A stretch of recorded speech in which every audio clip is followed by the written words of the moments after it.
আসসালামু আলাইকুম আপুরা, সবাই কেমন আছো? আলহামদুলিল্লাহ আমরা ভালোই আছি। এই যে রাত্রে মনে করো 10টা বাজে হাসপাতাল থেকে আসছে, আইসা কিছু রান্না করি নাই, এখানে ইলিশ মাছ ভিজায় নিছি।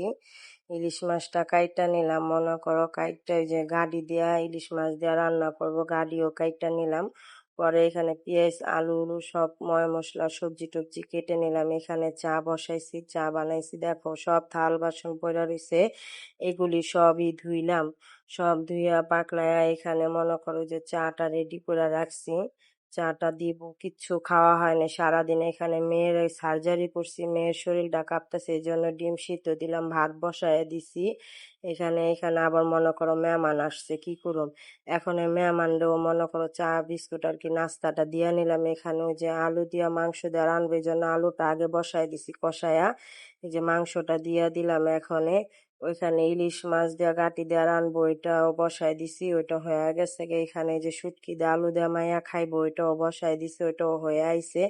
2 পিস ইলিশ মাছ বড় ছেলের জন্য ভাজলাম।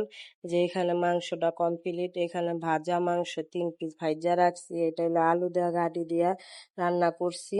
আর এই যে শুটকিটা আলু দিয়া বেগুন দিয়া শুটকি রান্না করছি। এই যে 1 পাতিল দুধ জাল দিলাম। এখন এই যে মেহমানদের জন্য আবার খাবার বাইরা নিতেছি, মেহমান যারা আনছি তা দিয়ে খাবার